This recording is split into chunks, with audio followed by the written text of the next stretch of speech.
पवित्र श्रीमद् भागवत गीता, पवित्र चारों वेद, पवित्र कुरान शरीफ, पवित्र बाइबल, पवित्र गुरु ग्रंथ साहिब, पवित्र कबीर साहिब की वाणी में छुपे हुए गूढ़ रहस्य अर्थात तत्व को जानने के लिए कृपया अवश्य सुनिए जगत गुरु तत्वदर्शी संत रामपाल जी महाराज के मंगल प्रवचन। कबीर देवल ढह पड़ाइए, ईट रही संवारे, करते दारा से प्रीतड़ी भाई बहन दूजी बार।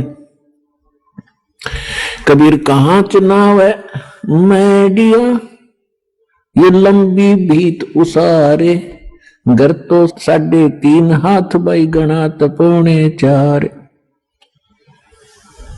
परमात्मा हमें याद दिलाते हैं कि आप परमात्मा के विधान से अपरिचित और इस नासवान स्थान को स्थायी मानकर अनजानपने में बड़ी बड़ी कोठियां बनाने में अपना अनमोल मनुष्य जीवन नाश कर रहा है।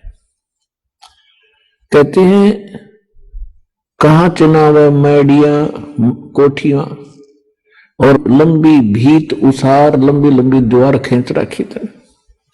घर तो 3.5 हाथ और घना तो 4.25। इस टाइम पास करने के लिए इस लोक में परमात्मा बताते हैं कि ज्यादा से ज्यादा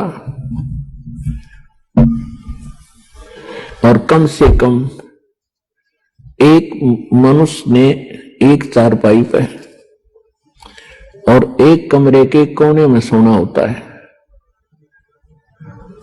और उसके लिए 6 कमरे 10 कमरे बनाओ, ऊपर नीचे कोठी 6 मंजिल की बना कर बैठ गया। तो परमात्मा कहते हैं ये ज्ञानहीन प्राणी के लक्षण होते हैं, जिसको पता नहीं तू कब यहां से चला जाएगा, कब तेरा जाना हो जाएगा। कबीर साहब कहते हैं साथी हमारे चले गए, हम भी चालन हारे, कोई कागज में बाकी रह रही भाई ताते लगी है वारे। परमात्मा अपने ऊपर उदाहरण देकर बता रहे हैं कि भाई पिछले इतिहास देख लो, कितने राजा हुए, हम कितने इतिहास पढ़ा करते। राजाओं के उसने उस पर चढ़ाई कर दी, उसने उसको पराजित कर दिया, कब्जा कर लिया। कहां गए वो खुद भी? कितनी सेनाएं मरवाई, कितने पाप किए एक राज्य प्राप्ति के लिए, और कितने दिन राज्य किया। अब क्या होंगे वो बने हुए, ये परमात्मा के विधान से उनकी जानकारी होती है। कबीर हरि के नाम बिना ये राजा रसब हो, मट्टी लद कुमार के वही घास न नीरे कोई। एक परमात्मा की भक्ति के बिना इन प्राणियों के संग में क्या बनेगा। चाहे कोई प्रधानमंत्री है तो सारी पृथ्वी का राष्ट्रपति है। परमात्मा की भक्ति के बिना अगले जीवनों में वो पशु योनि में जाएगा और गधे की योनि प्राप्त होगी। उसमें उसको क्या सुविधाएं होंगी अंडरस्टूड है। तो ये ज्ञान जब तक आत्मा को पता नहीं लगेगा, ये यही खिलौनों से खेल कर अपना जीवन नाश कर जाता है। अब परमात्मा क्या बताते हैं, साथी हमारे चले गए भाई हम भी चालन हारे, कोई कागज में बाकी रह रही ताते लगी है वार। पहले कितने चले गए, कैसे कैसे उनके इतिहास बने, कहां वो है, कोई नामो निशान उनका। और आगे उनके साथ आज क्या बीत रही होगी, कोई पशु बना, कोई पक्षी, कोई चूहा बनकर धक्के खा रहा है। ऐसे गंदे लोक में हम क्या बनकर बैठ गए। तो परमात्मा आकर आंख खोले हमारी, और काल हमारे को यहां बस उल्टी शिक्षा देकर सारे उल्टे काम करवा के जीवन नाश करवा देता है इस प्राणी का। फिर ये बड़ा खुश रहता है। और जब परमात्मा आते हैं या उनका सत्ज्ञान प्रारंभ होता है तो उसको बड़ी बेचैनी हो जाती है। उन आत्माओं सत्संग के अंदर प्रत्येक पहलू पर ज्ञान दिया जाता है। आज जो बहन बेटियां, जैसे पहले राजा की लड़कियां, राजा की रानियां और भी अच्छे उच्च घराने की जो माने जाते थे, अच्छे इज्जतदार लोग मानते थे संसार की दृष्टि से, उनकी बहू बेटियां सत्संग में नहीं जाते थे। अपने घर से भी बाहर कदम बहू बेटियों को नहीं रखने देते थे। उसमें अपने हानि और इज्जत का नाश समझते थे। उसके विषय में तत्व ज्ञान में क्या बताया है? बीबी पर्दा रहे थी, वो डोडी लगे थी बारे, अब गात उघाड़े फिरती है वो बनकुतिया बाजारे। वो पर्दे की सुंदरी सुनो संदेशा मोरे, इब गात उघाड़े फिरती है वो करे सरायों सोरे। नक बेसर नक पे बनी वे पैरे थी हार हमेल, सुंदरी से कुतिया बनी अब सुन साहेब के खेले। पुणात्मा, ये विचारकरण की बातें हैं, ये परमात्मा का दिया ज्ञान है, किसी डूम बाट के गीत नहीं कि उसने वैसे ही बकवाद कर दी होंगी। ये 100% सत्य है। हमें ज्ञान नहीं था, इसलिए हम इनसे दूर होकर अपना जीवन नाश कर ही रहे थे। अब हमें सतर्कता की घनी आवश्यकता है। अब क्या बताते हैं कि जो वो बहु बेटियां सत्संग में गई नहीं, संतों से संपर्क उनका हुआ नहीं, जो राजा की रानियां काजू किशमिश के युक्त खीर और हलवे बनाकर खाया करती थी, बांदियां नौकरानियां बनाती थी और उनको खाती थी और जूठा छोड़ती थी, उनके जूठे को फिर नौकरानी और उनके परिवार खाया करते थे। ये पिछले जन्म के पुण्य थे उन पुण्य आत्माओं के, जिस कारण से उनको ऐसी सुविधा प्राप्त हुई। वो राजा के घर ब्याही गई, राजा के घर पैदा हुई। पिछले पुण्य थे, पिछली बैटरी चार्ज थी। भविष्य में सत्संग ना मिलने से, सतगुरु ना मिलने से, सच्चा नाम ना मिलने से, सत्साधना ना मिलने से वो अपना इन्वर्टर डिस्चार्ज करके चली गई। यानी सभी पुण्यों का नाश करके वो अपना हाथ झाड़ कर चली गई।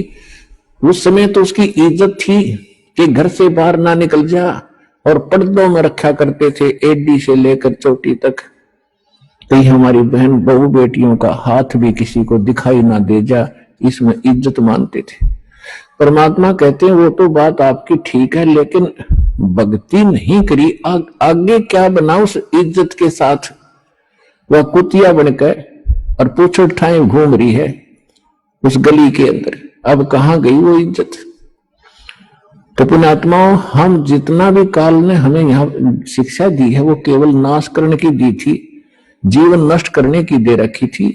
अब परमात्मा की इस ज्ञान की रोशनी से हमें पता हुआ लगा कि अब मनुष्य जीवन प्राप्त करके प्राणी और अपनी अकड़ में, इस मान बढ़ाई में और लोक लाज में जीवन नाश कर देता है, उसके आगे उसके साथ बहुत बुरी बनती है।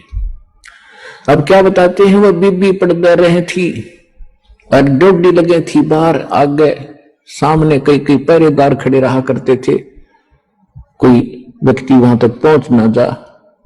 अब कहते हैं गातू गाड़े फिरती है वह बनकुतिया बाजार, वो पर्दे की सुंदरी सुनो संदेशा मोर, अब गातू गाड़े फिरती है वह करे सराय सोर। कुतिया बनकर धर्मशाला के सामने बैठी है, पहले महलों में रहा करती थी वह इज्जत, आज गली में घूम रही है। अतिथि धर्मशाला में आते थे, खाना खाते थे, और वो रानी कुतिया बनकर एक टूक के लिए इंतजार कर रही है, खाने वाले के मुंह की तरफ देख रही है, कब टूक तेरी तरफ डाले। और रोटी डाल दी छोटा मोटा टुकड़ा तो 10 ग्राम रेत साथ खा रही है वो। तो पुण्यात्मा कलेजा हिल जाना चाहिए।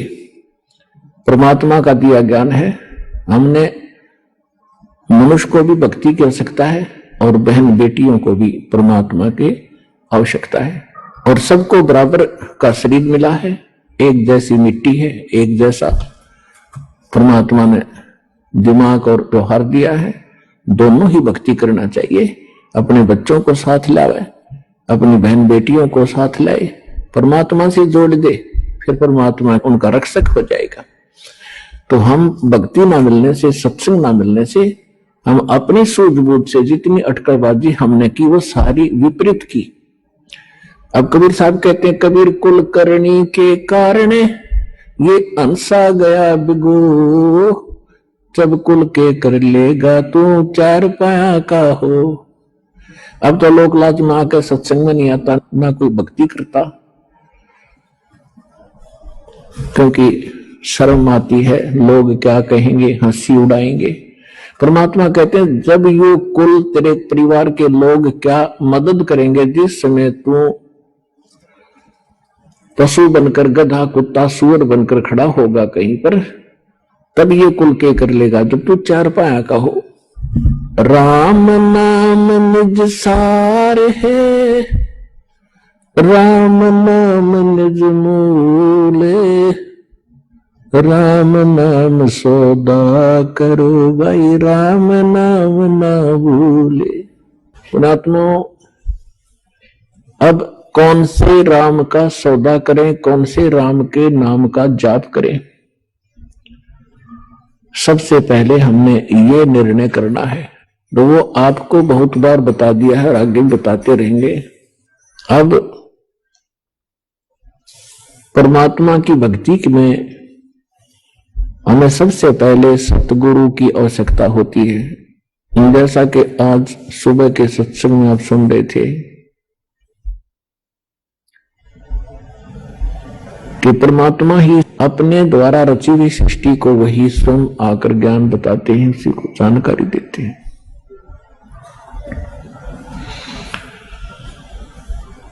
परमात्मा चारों युगों में आते हैं।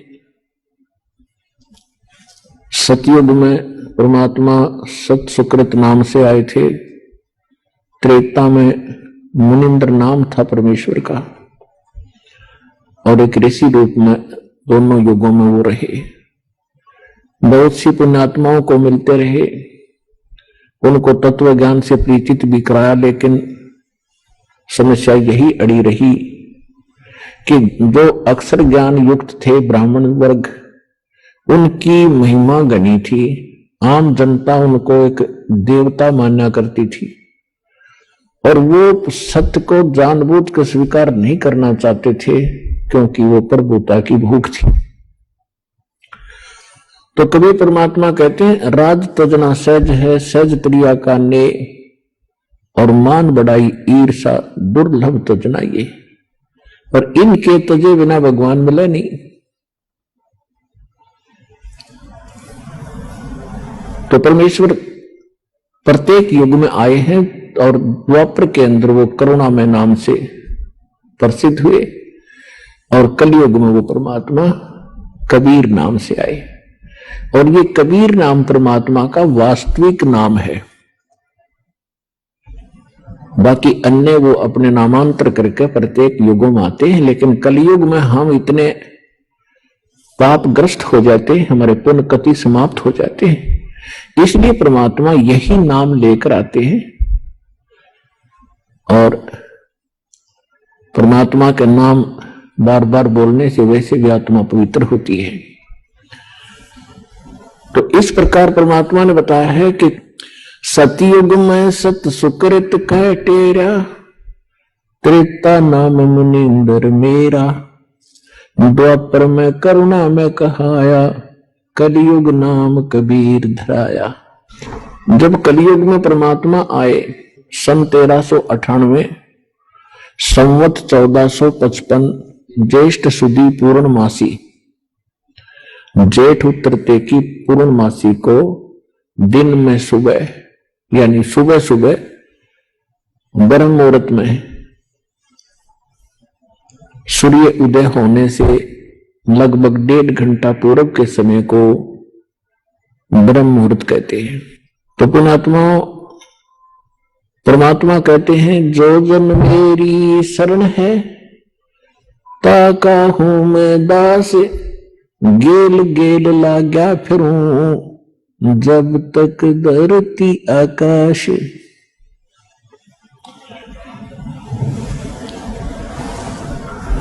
परमात्मा जब सतयुग के अंदर आए थे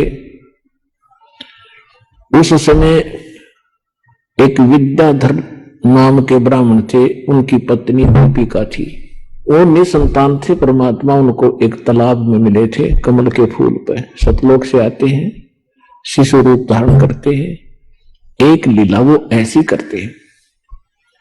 तो उस समय ब्राह्मण के घर परवरिश होने से वो ऋषि कहलाए। त्रेता युग में फिर वही ब्राह्मण और ब्राह्मणी वेद विज ब्राह्मण हुआ और सूर्या वो दीपिका वाली आत्मा हुई। परमात्मा फिर उनको मिले। आगे चल के फिर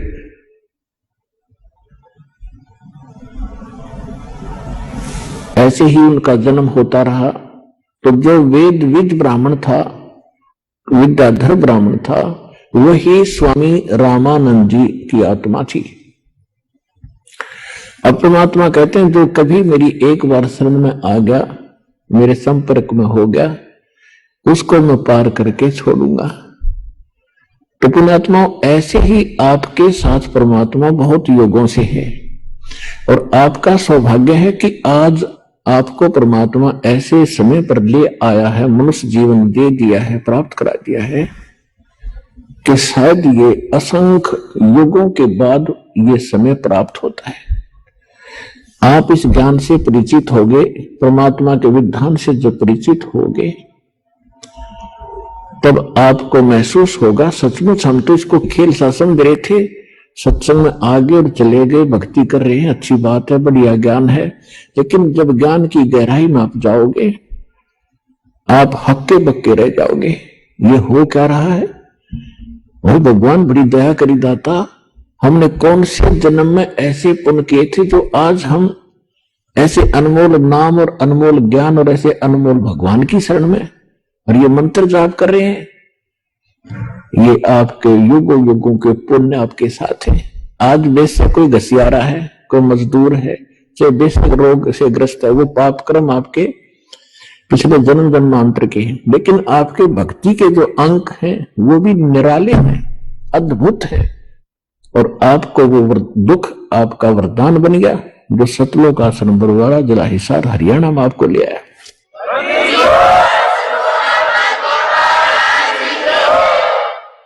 और परमात्मा कहते हैं उस सुख के माथे पत्थर पड़ो, इसे सुख का आग लगा जिस तो भगवान की भूल पड़े। आज बने बैठे ये अफलातून, कोई मंत्री, कोई एमएलए, कोई और बड़े आईएएस आईपीएस डॉक्टर इंजीनियर, और बोल गए भगवान। उनको झांक के देखना चाहिए अपनी पिछली दूसरी तीसरी चौथी पांचवी पीढ़ी पर, उनके पूर्वज कैसे रहा करते थे, कितना सिंपल उनका रहन सहन था, कितनी नेक आत्मा थी, कितना उनमें सद्भावना थी, कितने पापों से डरने वाले थे। और आज माया की भांग पी ली हमने और अहंकार बढ़ गया। आज अफलातून बना बैठा, कल मृत्यु हो जाएगी उस इंजीनियर की, आईएएस आईपीएस की, मंत्री प्रधानमंत्री की, अगले जन्म में कुत्ता बना घूम रहा होगा। तो ये दुख अब याद दिलाए जा रहे हैं, इस पर विचार करना पड़ेगा, नहीं तो बहुत दुर्गति हो जाएगी इस जीव की। तो परमात्मा कहते हैं मैं गेल गेल लागया फिरता हूं, जब तक तुझे पार नहीं कर लूंगा इतना दम ले लूंगा। तो आपका तो वो समय आ गया, आप इनका पार हो जाओगे। परमात्मा का बहुत सा काम घट गया, आपके साथ योगों से भटक रहे हैं। 600 वर्ष पहले आए थे परमात्मा और 64 लाख शेष हो गए थे कबीर भगवान के। 64 लाख शेष, एक धानक के, एक जुलाहे के, एक झोंपड़ी में रहने वाले मजदूर के, और 64 लाख शेष हो जाना, जिसको आज हम एक भगत और संत कह के उसकी फाइल क्लोज कर रखी थी हमने। इन नकली आचार्यों और शंकराचार्यों के अज्ञान के आधार से लाल को कुर्डी में फेंक रखा था, कूड़े में, और कौड़ियों की गठड़ी बांध रखी थी, बैंक बैलेंस बना रखा था। वह भूल थी, अब वो भूल मिटेगी। तो पुण्यात्माओं, जब परमात्मा द्वापर युग में आए थे, उस समय एक सुदर्शन नाम के एक वाल्मीकि थे और परमात्मा को एक वाल्मीकि दंपत्ति जो निसंतान था वो उसको उठा लाए थे। परमात्मा ने शिशु रूप धारण किया था और कमल के फूल पर वो विराजमान होते हैं। प्रत्येक युग में एक लीला वो ऐसी करते हैं। उस वाल्मीकि का नाम था भिक्षु, उसकी पत्नी का नाम था गोदावरी। और सुदर्शन के जो माता पिता थे उन्होंने परमात्मा का नाम नहीं ग्रहण किया था। जब परमेश्वर द्वापर युग के अंदर एक लीला कर रहे थे, सुदर्शन को यह बात समझ में आ गई थी। सुदर्शन जी कौन थे? वो सुदर्शन वो थे, सुपथ सुदर्शन, जिन्हों के बारे में हम सुना करते थे कि पांडवों ने एक अश्वमेध यज्ञ किया था, उनका यज्ञ संपूर्ण नहीं हुआ था और सुपच नाम के एक भगत ने, सुदर्शन सुपच ने वो यज्ञ पूर्ण की थी। तो वो सुपच सुदर्शन परमेश्वर कबीर जी के शिष्य थे और परमात्मा कबीर जी ही उस अपने भगत की इज्जत रखने के लिए उसका रूप बना के पांडवों की यज्ञ में गए थे और तब उनका शंख बजाया था। आज का जो विषय है, हम कुछ और विषय पर आपको सत्संग सुनाने जा रहे हैं, इसको विस्तार से नहीं बताएंगे। तो ऐसे भक्त थे वो। सुदर्शन जी को परमात्मा का ज्ञान 100% समझ में आ गया था, समर्पित हो गए थे, लेकिन उनके माता पिता इस बात को स्वीकार नहीं कर रहे थे। सुदर्शन के माता पिता की मृत्यु होगी। सुदर्शन को जब सतलोक जाने का समय आया तो परमात्मा ने पूछा, क्यों भक्त सतलोक जाना चाहते हो? कहने लगा, महाराज आपकी बिल्कुल तैयार है, आपने ज्ञान ऐसा दे दिया, या कुछ रखा ही नहीं है। तो परमात्मा ने कहा कि एक देख ले भाई, किसी में तेरी आस्था तो नहीं है। तो उस समय सुदर्शन भक्त ने कहा, परमात्मा मेरी कोई आस्था नहीं है, आपने ज्ञान ऐसा दे दिया कि तो एक दिन छोड़ना पड़ेगा, चाहे लाख वर्ष जीवन रह ले तो भी एक दिन मृत्यु होगी। इस संसार में रखा क्या है? लेकिन मेरे मन में एक बात रह रह कर कुचेट रही है, मेरे को परेशान कर रही है कि मेरे माता पिता बहुत ही नेक आत्मा थे और दुर्भाग्य उनका रहा कि वो भगवान को पहचान नहीं सके। आपने भी बहुत उनसे विनय करी, दीक्षा लेने की, और मैंने भी जी तोड़ प्रयत्न किया अपने माता पिता से प्रार्थना करके नाम लेने की, परंतु उन्होंने दीक्षा ना दी। हे परमात्मा, मेरी एक हार्दिक इच्छा और प्रार्थना है कि उन पुण्यात्माओं को किसी जन्म में अवश्य ग्रहण करना, शरण में लेना दाता, जब उनका मनुष्य जीवन हुआ हो। मेरी यही एक तमन्ना है। परमात्मा ने सोचा कि अभी बच्चा कच्चा है, जहां आशा तहां दासा हुई, माता पिता में ममता है और ये पार नहीं हो सकता जब तक इच्छा आपकी रहेगी संसार की।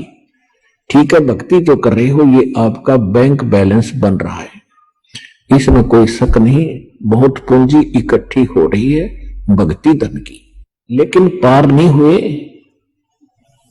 हुए तो फिर यही रह जाएंगे।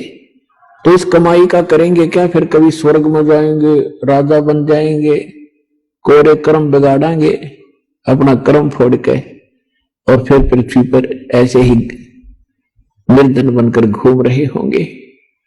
तो परमात्मा ने सोचा कि ये जीव इतना पुण्यात्मा है, फिर भी इतना ज्ञान समझाने के बाद भी आज माँ बाप के चक्कर में ये फिर फंस गया। तो परमात्मा ने कहा, बेटा तो निश्चिंत होकर जा यहां से, मैं प्रतिज्ञा करता हूं तेरे माता पिता को मैं अवश्य पार करूंगा, जन्म चाहे उसके कितने लग जाइयो, मैं उनको पार करूंगा भाई।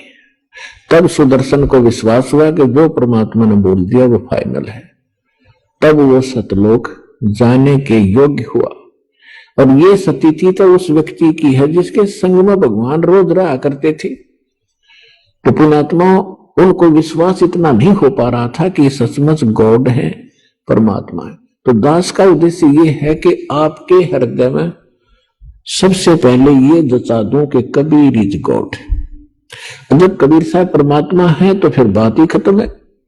उनके सारे ज्ञान से ही, उनका विधान से ही उनकी जो साधना बताई वो भी श्रेष्ठ होगी, और जो उन्होंने स्थान बताया वो भी सच्चा पावेगा, सत्य मिलेगा।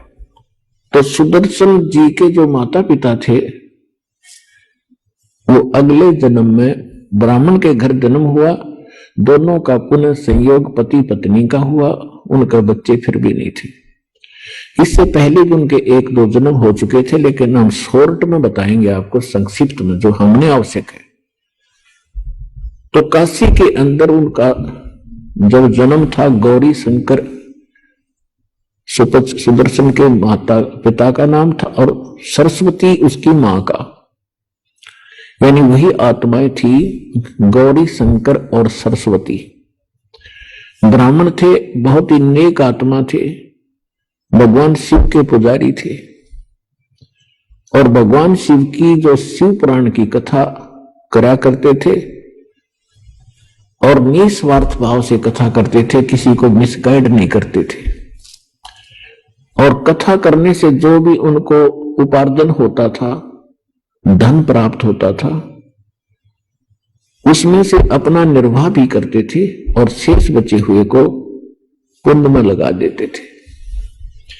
संग्रह संचन नहीं करते थे, जिस कारण से वहां की जनता, आसपास की जो श्रोता होते थे, उनके अंदर उनकी आस्था घनी होगी। वो बहुत ही महिमा के पात्र बने। प्रत्येक श्रद्धालु के मुख पर ये वचन था कि बहुत ही नेक ब्राह्मण है। इन अन्य ठगों की तरह ये ठगते नहीं है। अन्य ब्राह्मण जो कहते थे तुम्हारे पितर रुष्ट हो गए, 5 कपड़े दो, ऐसे श्राद्ध कराओ, 11 रुपये दो, ऐसा कर देंगे, तुम्हारा ऐसा कर देंगे, कहते ये ऐसा नहीं करते। जिस कारण से अन्य जो ब्राह्मण गुरु थे, जो रोजी रोटी के लिए ही अपना उद्देश्य लेकर के कथा आदि किया करते थे, वो गौरी शंकर से ईर्ष्या करने लगे।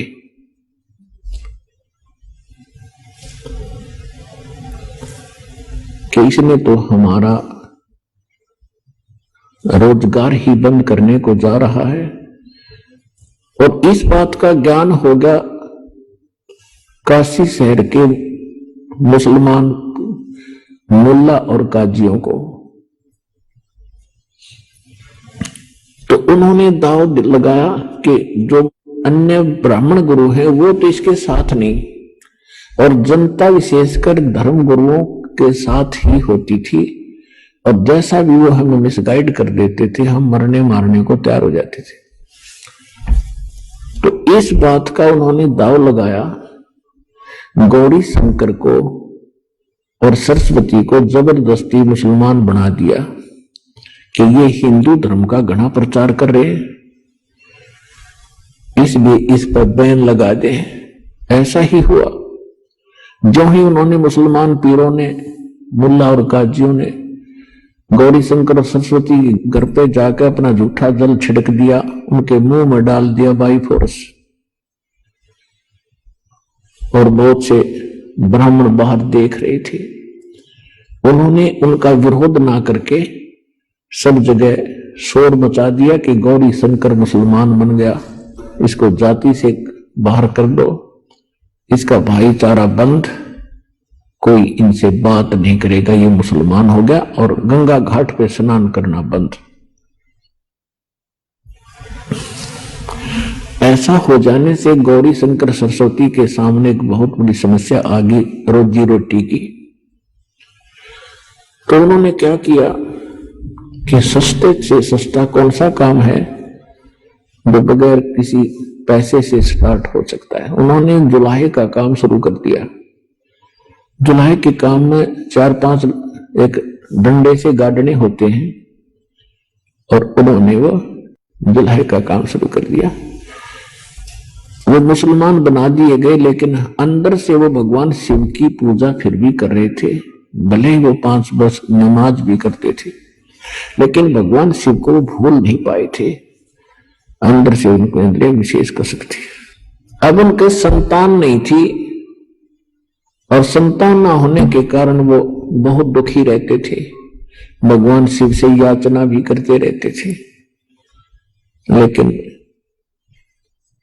कुछ नहीं बन पा रहा था। अब उनका गंगा के अंदर स्नान करना बंद कर दिया, तो उन्होंने एक इसका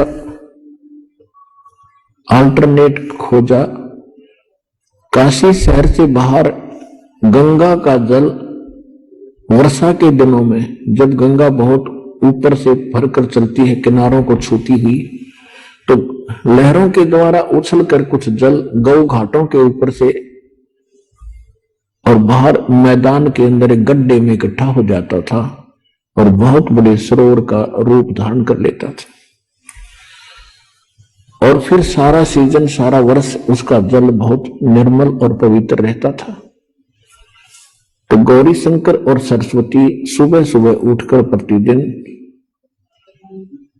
उस लहर तारा नाम के तालाब में स्नान करने के लिए जाया करते थे।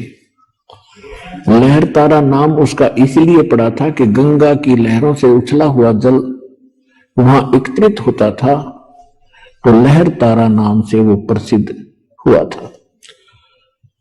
उधर से परमात्मा प्रत्येक युग में आते हैं और अपने भगत के उस वचन के आधार से मुसलमानों ने उनका नाम बदल दिया।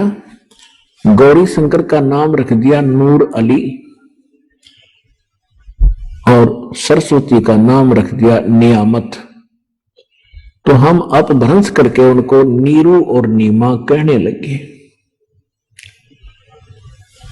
अब हम नीरू नीमा इनको ज्यादा बोलेंगे, क्योंकि ये ऐसे ही प्रसिद्ध थे। परमात्मा संवत 1455 ज्येष्ठ सुदी पूर्णमासी को सुबह ब्रह्म मुहूर्त में सतलोक से चलकर आए। एक शिशु रूप धारण किया और कमल के फूल पर विराजमान हो गए। उस समय काशी के अंदर ये भूत पूजाएं, आन उपासनाओं का बहुत जोर था। तो उस समय स्वामी रामानंद जी एक ब्राह्मण, कुछ सुलझे हुए ऋषि थे, उन्होंने भी आकर के वहां कुछ सुधार किया था। उन्होंने 1400 ऋषि शिष्य बना रखे थे। स्वामी रामानंद पंडित जी ने 1400 ऋषि शिष्य बना रखे थे, और जो उसने बताया था वो ज्ञान बता रखा था। तो वो सभी प्रचार किया करते थे आसपास के क्षेत्र में, और काशी के भी उसने कई डिवीजन बना रखी थी, और उसमें एक एक अपना शिष्य ऋषि बैठा रखा था उनको प्रवचन और ज्ञान सुनाने के लिए। और किसके पुजारी थे? भगवान विष्णु के पुजारी थे स्वामी रामानंद जी। उनके शिष्य भी श्री विष्णु की कथा सुनाया करते थे, गीता की कथा सुनाया करते थे, राम और कृष्ण के किस्से सुनाया करते थे। तो उन्होंने कुछ सुधार किया था। फिर भी वहां कच्चापन था, इसलिए परमात्मा पहुंचे, क्योंकि हिंदू धर्म की आस्था का केंद्र और धार्मिक शिक्षा का केंद्र भी बनारस यानी काशी शहर ही रहा है। जिस कारण से परमात्मा ने वही क्षेत्र, वही शहर चुना कि वहां बड़े विद्वान ऋषि रहते हैं। यदि उन्होंने मेरे ज्ञान को स्वीकार कर लिया तो मेरा काम आसान हो जाएगा। इसलिए परमात्मा सतलोक से चलकर आए और बनारस शहर के अंदर लहर तारा तालाब के अंदर विकसित कमल के फूल पर आकर विराजमान हो गए, एक शिशु रूप धारण करके। उधर से स्वामी रामानंद जी का एक शिष्य अष्टानंद नाम के एक ऋषि, वो प्रतिदिन उस लहर तारा तालाब के ऊपर स्नान करने के लिए जाया करते थे, और कुछ देर वहां बैठकर उस शांत प्रिय क्षेत्र में अपने गुरु जी के द्वारा बताई गई साधना को किया करते थे। उस दिन भी वो स्नान करके अपनी साधना करने के लिए बैठे थे, आसन लगा के लहर तारा तालाब के किनारे पर घास पर। उधर से परमात्मा सतलोक से चलकर आए, एक शिशु रूप धारण करके। उनका बहुत तेज था। अब अष्टानंद जी अपना क्रिया साधना करने में तत्पर थे। उनकी अचानक दृष्टि आकाश में गई कि ऊपर से ये प्रकाश कैसे आ रहा है, कितनी गति से आ रहा है। उसने जो ही आसमान में देखा, उसकी आंखें चरम दृष्टि उस प्रकाश को सहन नहीं कर सकी। वो प्रकाश का गोला सा दिखाई दे रहा था। अब जैसे हम अपनी आंखों से सूर्य को कभी गलती से देख लेते हैं, दृष्टि पड़ जाती है, तो हमारी चरम दृष्टि सूर्य के उस तेज को सहन नहीं कर पाती और हम दूसरी साइड में जब नजर करते हैं तो सूर्य का प्रकाश रहित आकार हमें दिखाई देता है। ठीक यही स्थिति थी उस अष्टानंद ऋषि की हुई कि उसने देखा था एक प्रकाश का गोला, उसकी आंखें सहन नहीं कर सकी उस तेज को, और जो ही उसने आंखें बंद करी और साइड में की तो एक नवजात शिशु देखा, एक बालक का उसमें चित्र दिखाई दिया। इस दृश्य को देखकर अष्टानंद बड़े चकित हुए और कुछ देर में क्या देखा उसने कि वो प्रकाश उस लहर तारा तालाब में एक किनारे पर सिमट गया। अब अष्टानंद जी ने सोचा कि मैं अपने गुरुदेव स्वामी रामानंद जी से पूछूंगा कि ये आज मैंने क्या देखा, ये मेरी कोई भक्ति की उपलब्धि है या मेरी कोई गलत फहमी बन गई है, मेरी कोई भ्रमणा है, संशय है। वो वहां से उठकर आ गया। उधर से आकर उसने अपने गुरुदेव जी से कहा कि गुरुदेव, आज आपके शिष्य ने ऐसे ऐसे साधना काल में, साधना समय में एक प्रकाश देखा, आकाश से बहुत तेज गोला आ रहा था, और जब मेरी आंखें सहन नहीं कर सकी तो मैंने आंखें बंद कर ली। उसमें एक नवजात शिशु का रूप देखा। हे परमात्मा, हे गुरुदेव, ये मेरी कोई आंखों का दृष्टि दोष है या कोई और परमात्मा की लीला है, मुझे बताइए। तो स्वामी रामानंद जी ने कहा कि बेटा, ऐसे लक्षण उस समय होते हैं जब ऊपर के लोकों से कोई अवतारी शक्ति धरती पर जन्म लेने के लिए आती है, तब तारा सा टूटता है। ऐसा ही तुझे दिखाई दिया होगा। तो शिष्य ने कहा हाँ जी, ऐसा ही था। तो वो यहां जन्म लेगा किसी मां से और अपनी जो लीला करने के लिए आए हैं वो करेंगे। बेटा, ये तेरी भक्ति की उपलब्धि नहीं, ये तो कोई संयोग था उस महापुरुष के ऊपर से आने का। अब रामानंद जी स्वामी जी को जो ज्ञान था, उसको इतना ही ज्ञान था कि जितने भी यहां अवतार आए हैं वो किसी मां से ही जन्मे हैं। इसलिए उसने अपने शिष्य को अपने विचार आधार से संतुष्ट किया, उसकी शंका का समाधान किया। उधर से नीरू नीमा प्रतिदिन की तरह स्नान करने के लिए वहां से चले लहर तारा पर। तो उससे पहले दिन उस नीमा के घर कोई रिलेटिव आ गया था, नीरू के घर पे। उसके साथ उसकी धर्मपत्नी भी आई थी, बच्चे भी आए थे। तो उसने रात्रि के समय नीमा से बहुत कुछ बातें की और कहा कि आपको संतान नहीं दी अल्लाह ने, और आप अर्ज करो अल्लाह से, एक पुत्र तो होना ही चाहिए था, बगैर पुत्र की गति नहीं होती। ऐसी ऐसी उन्होंने बातें बताई। अपने आत्माओं, ये ज्ञान अध्यात्म ज्ञान है, तत्व ज्ञान है, गॉड गिवन स्पिरिचुअल नॉलेज है। हम उस व्यक्ति को एक भाग्यवान मानते थे जिनका संतान हो, और संतान में भी पुत्र हो तो वो लकी है। अगर लड़की है तो भी हम उसको भाग्यवान नहीं मानते थे। ये हमारे धर्मगुरुओं की काल के प्रेरणा से उन्होंने हमारे अंदर ऐसी भ्रमणा पैदा कर रखी थी हमारे अंदर कि जिनका संतान ना होती उनका तो जीवन हराम रहता था पूरी लाइफ में, और जिनका पुत्र ना होता उसको डरा डरा कर मार देते कि पुत्र बिना गति नहीं हो सकती। तो इस तरह की वो बातें हमें मूर्ख बनाने के लिए वो अज्ञानी बताया करते थे। और संसार का यानी जगत और भगत का आपस में जो विरोध रहा है उसका कारण यही रहा है कि जो अध्यात्म मार्ग के विचार हैं वो संसार के विचारों से भिन्न होते हैं, उनके कति विपरीत होते हैं। अब परमात्मा के तत्व ज्ञान के आधार से दास आपको बताएगा कि जिनका संतान नहीं है वो परमात्मा के विधान अनुसार और उन्होंने मोक्ष मार्ग मिल गया है तो वो सबसे लकी है, सबसे भाग्यवान है। और ये ना समझना कि जिनका संतान है वो भाग्यवान नहीं है, नहीं। संतान और परिवार का होना हमारे संस्कार हैं। एक बार सुखदेव ऋषि जो थे मां के गर्भ में 12 वर्ष रहे।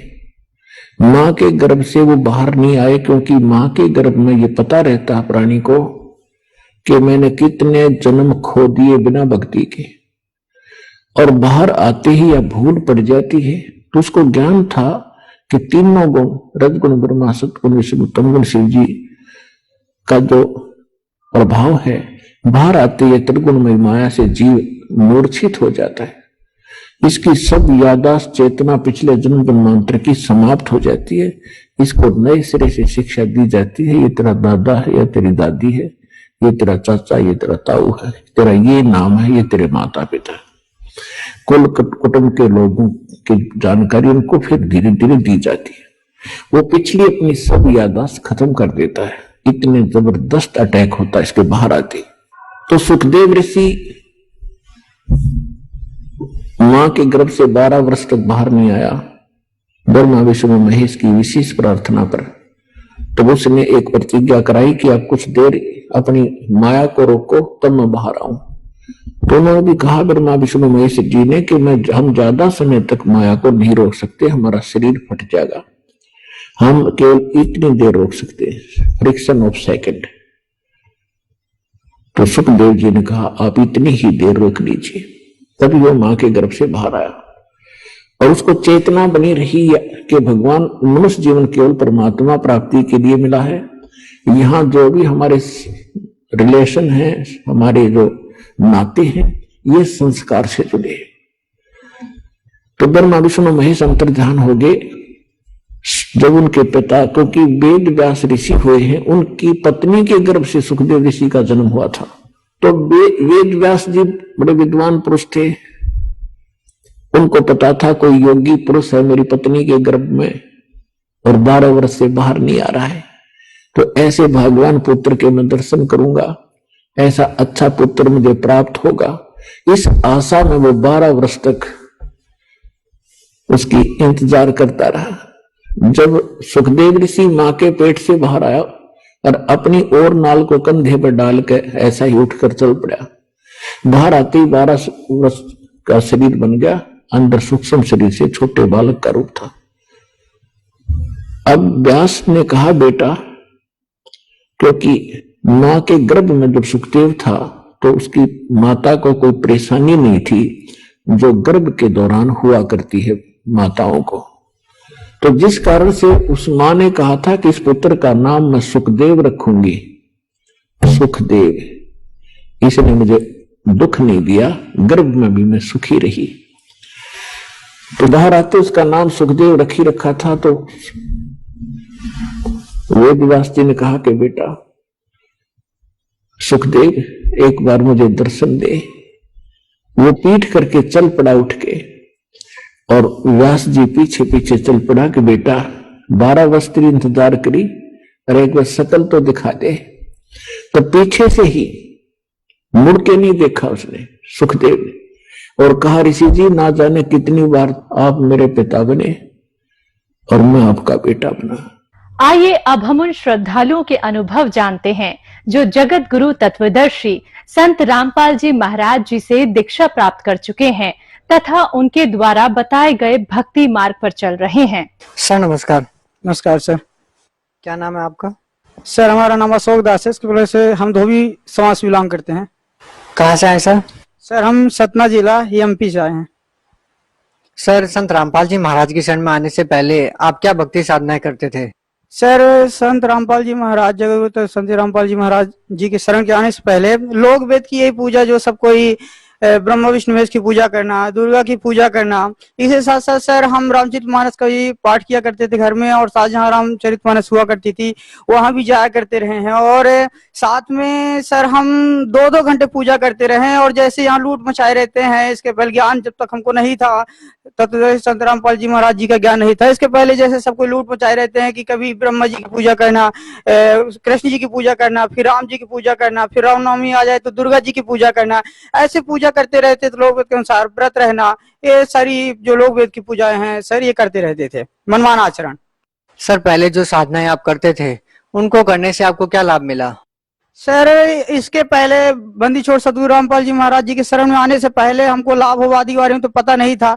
अब यही पता था कि जो कष्ट होता है तो भगवान की मर्जी से होता है, जो सुख मिलता है वो भगवान की मर्जी से मिलता है। आदमी यही सुना करता था कि जो तुम्हारे भाग्य में लिखा है वो होता रहेगा। तो देखिए सर हल्का फुल्का लाभ हुआ करते रहे, इसके हानि ज्यादा हुआ करती रही, लेकिन हानि जब होती थी तो हम यही बोध कर लेते थे कि चलो भगवान ने लिख ही रखा है हमारी किस्मत में तो होगा ही, इसको कौन डर सकता है। लेकिन पढ़ाई करते थे सर, साथ में पास हो जाना, अच्छे अच्छे नंबरों से आना, स्कूल में सब बच्चों से आगे आना, तो सोचते थे ये भगवानों की मौज है, ये ब्रह्मा विष्णु महेश ही हमारे ऊपर मौज कर रखा है, दुर्गा ने मौज कर रखा है। तो सर लाभ तो नहीं होते थे, यही छोटे मोटे लाभ होते रहते थे। तो लाभ तो कम, हानि ज्यादा हुआ करती थी सर। सर जैसा कि अभी आपने बताया कि जो भाग्य में लिखा होता है वही मिलता है, तो फिर सर भक्ति को करने से क्या लाभ है? सर शास्त्रयुक्त भक्ति करने से तो लाभ, बहुत बड़ा लाभ है सर। देखिए शास्त्रों में बताया गया है, वेदों में इतना बताया गया है कि परमात्मा आपको, आपके भाग्य को भी मिटा सकता है। परमात्मा कहते हैं कि परमात्मा इसमें कहते हैं कि राई को पर्वत करे, पर्वत से फिर राई। परमात्मा इतने समर्थ शक्ति होते हैं कि वो राई को पर्वत के समान कर सकते हैं, पर्वत को राई कर सकते हैं। तो भगत जी शास्त्रों में लिखा हुआ है कि परमात्मा तो कर्म के जो भाग होते हैं उसको काट सकता है। और इतना तक है कि वेदों में लिखा हुआ है कि परमात्मा आपको, यदि तत्वदर्शी संत रामपाल जी महाराज जी की कृपा से आप सद्भक्ति करेंगे, शास्त्रों के साथ भक्ति करेंगे, तो आपकी मृत्यु भी टाल सकता है। शास्त्रों में बताया जाता है या लिखा हुआ है कि भक्ति करने से सभी भक्तात्मा जो भक्ति करते हैं परमात्मा की, तो उसे जो आंखों को, जो बिना आंख वाले होते हैं, जैसे अंधों को आंख दे सकता है, निर्धन को धन दे सकता है, जिनके औलाद नहीं होती उनको औलाद दे सकता है। मतलब कहने करते कि शास्त्र से भक्ति करेंगे सर तो भगवान इतना समर्थ है कि आपके सारे आते जो सारे कष्ट आते हैं अपने जीवन में वो सबको समाप्त कर सकता है। सर आप संत रामपाल जी महाराज की शरण में कैसे आए? सर जब हम छोटे थे तो पढ़ा करते रहे हैं, गीता जी में बताया जाता है कि कहते गुरु गोविंद दो खड़े काके लागू पाए, बलिहारी गुरु आपनो गोविंद मिलाए। तो इसमें पता चलता था गुरु की महिमा बताई जाती है। और साथ में गीता जी में बताया जाता है अध्याय 4 की श्लोक नंबर 34 में कि अगर आपको परमात्मा को पाना है, मोक्ष कराना है, तो तत्वदर्शी संत की तलाश करिए। तो एक दिन क्या था कि हमको सत्संग सुनने का बहुत ही शौक था, टीवी में डीटीएच में लगा के हम सत्संग सुनते रहते थे, सभी संतों का सत्संग। तो एक दिन क्या था कि परमात्मा की रजा रही होगी, छेड़ते छेड़ते परमात्मा चैनल लग गया और परमात्मा उसी समय गीता जी का ज्ञान बता रहे थे, दिखा रहे थे उसमें, और बता रहे थे कि जो ब्रह्मा विष्णु महेश रजगुण सदगुण तमगुण की जो भक्ति करते हैं इनका पूर्ण मोक्ष नहीं हो सकता है। या कि उसमें अध्याय 7 के श्लोक नंबर 12 से 15 में क्लियर किया हुआ है कि रजगुण सदगुण तमगुण अर्थात ब्रह्मा विष्णु महेश की जो भक्ति करते हैं वो मूर्ख लोग होते हैं, दूषित कर्म वाले लोग होते हैं और ये कभी सुख को प्राप्त नहीं कर सकते। तो सर हमें बड़ा झटका लगा। और दूसरी तरफ से रजगुण सदगुण आदि के बारे में थोड़ा बहुत ज्ञान था, तो हमें आनंद भी हुआ कि ये तो सच सच बता रहे हैं भाई। जब गीता क्या कि आज तक अपने हिंदू धर्म में या किसी भी धर्म को अपने अपने शास्त्रों को मानते हैं, तो हमारे हिंदू धर्म में सबसे ज्यादा सर गीता का सम्मान होता है, गीता को मानते हैं, साथ में वेदों की मानते हैं। तो जगत गुरु तत्वदर्शी संत रामपाल जी महाराज गीता जी दिखा रहे थे। अब गीता जी में जब ये दिखा रहे थे 10 7 श्लोक 12 से 15 पढ़ा रहे थे, तो हम देखे तो हमको तो सही है। तो हम अब क्या था कि गुरु बनाने की ललक हमें बहुत थी कि भाई गुरु बिना मोक्ष नहीं हो सकता, बिना गुरु के भगवान को नहीं पाया जा सकता, तो गुरु बनाना ही था हमको। तो आत्मा से हमारे निकला कि तो गुरु तो ये है, ये शास्त्र की भक्ति कराते हैं। और आज तक हमने जितने संतों को देखो तो अपनी कहीं सुनी बताते हैं, सिर्फ न तो इनके पास कोई शास्त्र सामने रहता, न कोई ग्रंथ सामने रहता, ये सिर्फ अपनी बताए जाते हैं और भजन आदि गवा गवा के, ताली बजवा बजवा के समय बिता देते हैं। और जगत गुरु तत्वदर्शी संत रामपाल जी पहले संत ऐसे हैं कि शास्त्र को उंगली रख रख पढ़ा रहे हैं। तो सर फिर हम लगातार देखने लगे सत्संग, और सत्संग हमें समझ में आने लगा और खुशी भी हुई। तो आत्मा से हमने सोच लिया कि अब ये गुरु इन्हीं को बनाया जाएगा। और साथ में सर एक बात और, उसमें तब नीचे पट्टी चलती थी एक, तो उसमें लिखा रहता था कि निःशुल्क ज्ञान गंगा मंगवाए। तो उसमें भी हमें बड़ी खुशी हुई कि इसमें ऐसे पहले संत हैं कि सारे संत तो पैसे में बेचते हैं और ये निःशुल्क देते हैं। तो सर उसी दिन हम नंबर नोट किए और मैसेज कर दिए, तो ज्ञान गंगा भी आई, साथ में हम सत्संग सुनते रहे और साथ साथ हमें बड़ी खुशी होती रही। और समय से सर हम लेकर के मतलब एक्स्ट्रा समय लेकर के आके बैठ जाते थे। और उस दिन से फिर भक्ति में जो अदर लोग वेद की हम भक्ति करते थे तो इतना जल्दी समझ नहीं आते, तो हल्का मतलब कम हो गई वो भक्ति, कम करने लगे। और कुछ दिन ऐसा समय आया कि फिर सर हम जैसे देखे थे फरवरी में, फिर मार्च में हम जगत गुरु संत रामपाल जी महाराज के शरण में आ गए थे। सर, संत रामपाल जी महाराज से नाम दीक्षा लेने के लिए कुछ नियमों का पालन करना होता है, सर वो नियम कौन से हैं? जगत गुरु तत्वदर्शी संत रामपाल जी महाराज जो नियम बताते हैं वो एक मनुष्य के लिए, एक अगर आपको मोक्ष कराना है, भक्ति करना, तो नियम पालन करना ही चाहिए। कहा जाता है कि आप पढ़े लिखे लोग हैं और घर घर लोग पढ़े लिखे हैं, चाहे उनकी पूरी फैमिली भले ही ना पढ़ी हो, लेकिन उस फैमिली में 2-4 लोग ऐसे मिल ही जाएंगे जो पढ़े हैं, चाहे बालक पढ़ा हो, चाहे आप स्वयं पढ़े हो, चाहे आपका भाई पढ़ा हो, लेकिन पढ़े हैं। तो पढ़ी लिखी फैमिली के लिए चाहिए कि देखिए आप देखिए नशा आदि ना करना। परमात्मा एक देश सुधारक, समाज सुधारक का काम करे, उसमें एक नियम लागू कर दिया कि कोई नशा नहीं करना, नहीं करवाना है, क्योंकि पाप करना और करवाना दोनों ही एक ही समान है। भाई पाप करो या करवाओ, दोनों एक समान है। तो परमात्मा कहते हैं नशा करने वाले को भी भगवान की भक्ति करने में मोक्ष प्राप्त नहीं कर सकते। एक ही नियम परमात्मा नशा करने के लिए मना करते हैं, किसी प्रकार का नशा नहीं करना। दूसरी बात आगे परमात्मा बताते हैं कि हमें चोरी नहीं करना और किसी प्रकार जारी नहीं करना, किसी का सामान नहीं उठाना और किसी को बेफालतू दावना नहीं देना। मतलब जो एक भक्त समाज को, एक पुण्यात्मा को भक्ति करने के लिए एक नियम चाहिए, जिसको मनुष्य के लिए उसे वो एक मर्यादा के लिए जो मनुष्य की एक मर्यादा होती है, वो मर्यादा के अंदर परमात्मा कुछ नियम बताते हैं। उन नियमों का ही पालन करके हम परमात्मा को पा सकते हैं, परमात्मा द्वारा प्राप्त जो लाभ परमात्मा देते हैं उसको प्राप्त कर सकते हैं। संत रामपाल जी महाराज ने जो भक्ति विधि आपको बताई है उसको करने से आपको क्या लाभ मिले? सर जगत गुरु तत्वदर्शी संत रामपाल जी महाराज जी के शरण में जाने के बाद हमें तो जैसे कि एक अपना जो अध्यात्म का लाभ होता है, तो सबसे बड़ा लाभ तो ये हुआ सर कि हमें ज्ञान हो गया कि जगत गुरु तत्वदर्शी संत रामपाल जी महाराज के शरण में आने पर हमारा मोक्ष होगा। अगर हम परमात्मा की बताए हुए नियम पर डटे रहेंगे, उनके बताए हुए नियम और साधना पर हम भक्ति करते रहेंगे तो हमारा मोक्ष होगा। दूसरी बात देखिए भगत जी, सांसारिक लाभ भी होता है। सांसारिक लाभ में हमें एक बार क्या था कि हम टीचिंग का काम कर रहे हैं, तो साथ में हम लोग फील्ड में घूम रहे थे, तो कम से कम 10 फीट दूर में हमारी बाइक खड़ी थी और बाइक में हम लोग सवार थे। पीछे से एक ट्रैक्टर आ रहा था और ट्रैक्टर का शायद ब्रेक फेल होगा, जो भी, जैसे ड्राइवर भी सही नहीं था उसका।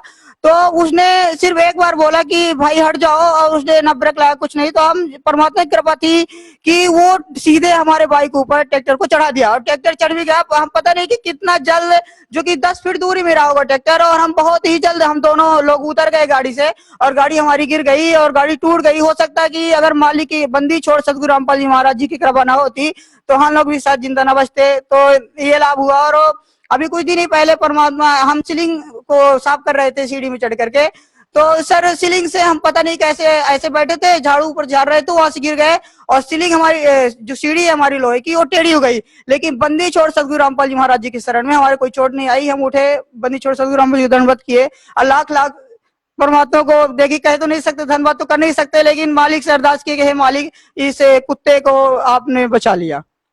और भी बहुत लाभ है भगत जी, ऐसे भी कुछ लाभ होते हैं जो आदमी को पता नहीं रहता। कहते परमात्मा के संत शरण में आने से आई टड़ी बलाए, जो मस्तक में सूली हो तो कांटे में डर जाए। सर ये संसार में तो कष्ट आते ही जाते रहते हैं और बंदी छोड़ पता भी नहीं चलने देते कि तुम्हारे जो भाग्य में है, तुम्हारे ऊपर जो कष्ट आने वाला है, उसको परमात्मा बिना पता कि यही कुछ ऐसे जो कष्ट है वो काट करके हमें सुख प्रदान करवाते हैं, लाभ देते हैं।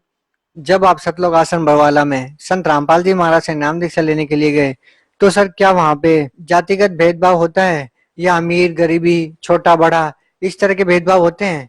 सर सतलोक आश्रम बरवाला में ऐसा कुछ नहीं है। वहाँ तो जात तो होती नहीं थी। देखिए कि आज तक की सभी धर्म गुरु के जितने भी लोग वेद के गुरु थे वो बताया करते थे कि भगवान की जब जाति नहीं तो हमारी जाति कहाँ से होगी। तो वहाँ जाकर के हमें वास्तविकता, यहाँ तो सुनते थे सर कि जाति नहीं जगदीश की तो हरिजन कहाँ से हो, जात पात के चक्कर में डूब मरो सब मत को। तो ये सिर्फ यहाँ बताया करते थे। सतलोक आश्रम जाने से हमें वहाँ वास्तविकता पता चली कि वास्तव में जाति पाति नहीं होती। भक्ति मार्ग में सबका जो पिता है एक ही है, सबका परमेश्वर कहते हैं, सबका मालिक एक है तो एक ही है। वहाँ हम सब भाई भाई रहते थे, एक समान रहती। वहाँ कोई जाति पात नहीं था, कोई भेदभाव नहीं था। वहाँ आपस में बहुत बड़ा प्रेम था सर। जो उतना प्रेम तो हम लोगों को घर में नहीं मिलता था, आसपास पड़ोस में नहीं मिलती जितना प्रेम वहाँ मिलता है।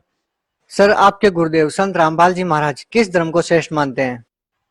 सर बंदी छोड़ सदगुरु रामपाल जी महाराज कहते हैं जीव हमारी जाति है, मानव धर्म हमारा, हिंदू मुस्लिम सिख ईसाई धर्म नहीं कोई न्यारा। धर्म तो कोई न्यारा नहीं होता, जीव हमारी जाति है और हमारा धर्म मानव है तो सद्भक्ति करे शास्त्रों के अनुसार। और जो परमात्मा है, जो पूर्ण परमात्मा है कबीर परमेश्वर, और आज उन्हीं के स्वरूप उन्हीं के अवतार बंदी छोड़ सदगुरु रामपाल जी महाराज आए हुए हैं।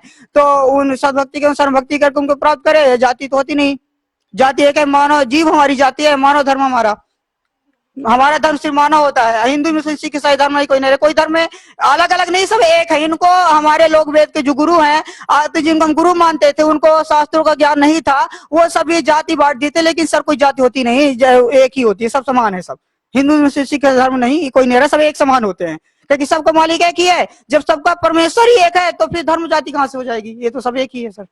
सर आप भगत समाज को क्या संदेश देना चाहेंगे?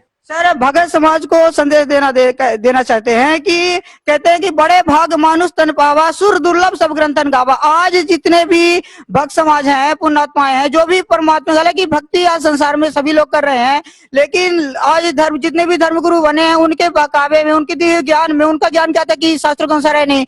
तो बताते तो जरूर है कि बड़े भाग मानुष तन पावा, सुर दुर्लभ सब ग्रंथन गावा। सभी ग्रंथों का नाम ले लेकर के बताते अवश्य है, लेकिन उनको कोई ज्ञान नहीं है। इसलिए हमें सभी जीव प्राणियों के, सभी पुण्यात्माओं को, भक्तात्माओं को, जो भी परमात्मा को पाने की लालसा रखते हैं, उनको संदेश देना चाहते हैं कि आप चैनल चलता है प्रतिदिन 7:40 से 8:40 तक, उसको आप प्रतिदिन देखें और उस ज्ञान को समझें, साथ में आप समझे भी। और आप आज इतनी बड़ी परमात्मा की कृपा है कि आज सभी लोग पढ़े लिखे हैं। आप स्वयं गीता, वेद, पुराण आदि खरीद लें, और जो भी गीता, आप कहते हैं हिंदू धर्म में गीता से बढ़ के कोई पुस्तक नहीं है, तो आप गीता में मिलाएं, एक एक पन्ना मिलाएं। बंदी छोड़ सदगुरु रामपाल जी महाराज जो ज्ञान दे रहे हैं वो शास्त्रों में पूरा एक एक करके मिलेगा, कहीं से कोई ज्ञान नहीं है। और शास्त्रों में बताया गया है कि संसार में गुरु से बढ़ के कोई नहीं होता। तो बंदी छोड़ सदगुरु रामपाल जी महाराज तत्वदर्शी संत हैं और शास्त्रों के अनुसार हमें ज्ञान दे रहे हैं। वेद, पुराण, गीता आदि के बारे में उंगली धर धर के पढ़ा रहे हैं। आप पहले स्वयं पढ़ें, मिलाएं, और इसके बाद आप साथ में ज्ञान गंगा भी ले सकते हैं। ज्ञान गंगा घर घर भक्तात्माएं आपके यहाँ पहुंचा रही हैं। इसके साथ यदि आप उनसे नहीं लेना चाहते हैं तो टीवी में जो पीली पट्टी चलती है उसमें नंबर आता है, उस नंबर पे आप मैसेज करिए, अपना पूरा पता डाउनलोड करिए। इसके साथ आपको कुछ दिन में आपके पास ज्ञान गंगा आएगी। ज्ञान गंगा पढ़िए और उन नंबरों से कांटेक्ट करके आप जा करके बंदी छोड़ सदगुरु रामपाल जी की शरण में नाम स्थल पर नाम दान लेकर के भक्ति करें और अपना मोक्ष कराएं बंदी छोड़ की कृपा से। सर बहुत बहुत धन्यवाद आपका। नमस्कार सर।